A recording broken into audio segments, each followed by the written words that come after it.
Now, recall that in 2004, the Bush administration and Republicans, which controlled both houses of our government at that time, or I should say of Congress, passed the American Job Creation Act.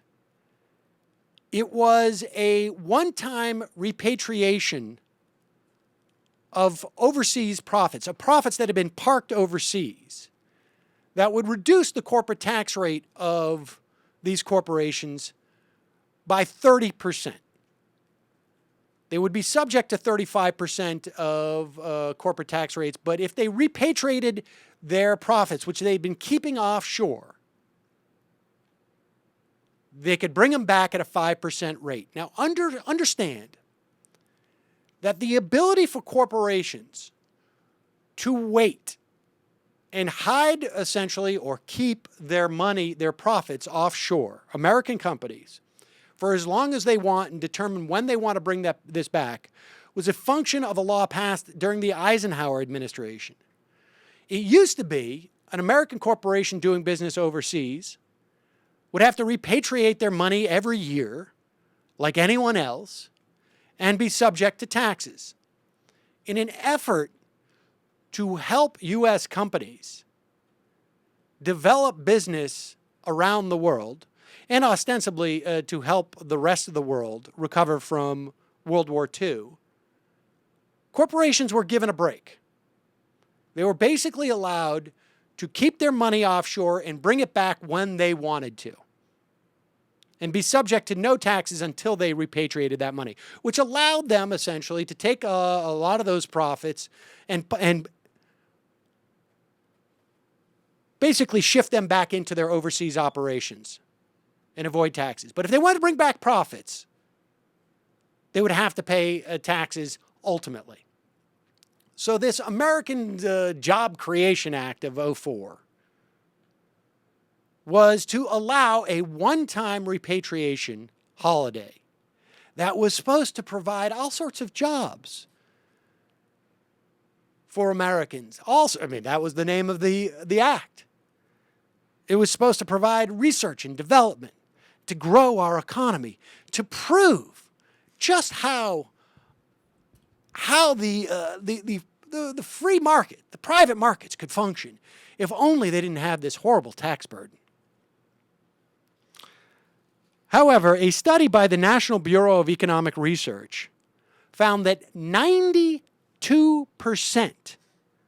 of the repatriated cash was used not to hire new employees, not to invest in capital infrastructure, not to provide R&D, but instead was used to pay for dividends, share buybacks, or executive bonuses.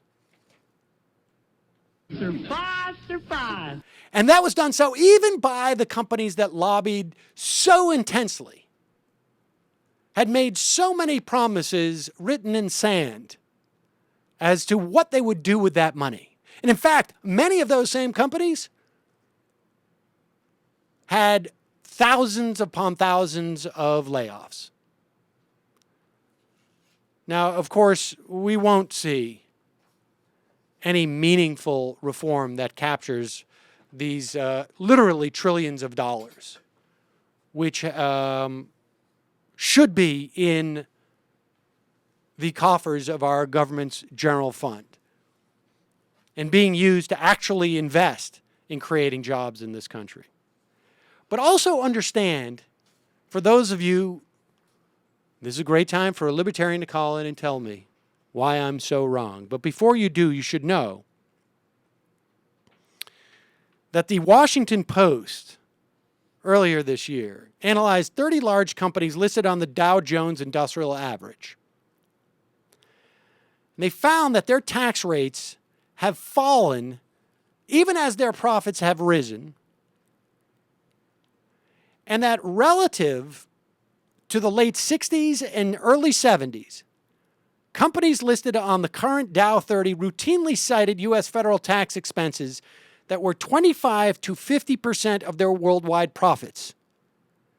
Now, most of them are reporting less than half of that share. So, as a function of profits, these corporations are paying less taxes than they have at presumably any other time in the past nearly 75 years. Not only that, as a function of GDP, corporate tax revenues are at historic lows as a percentage of GDP, albeit going back only to World War II. So at no time have U.S. corporations enjoyed lower effective tax rates than they enjoy now. So we have a problem, and it is not that American corporations can't compete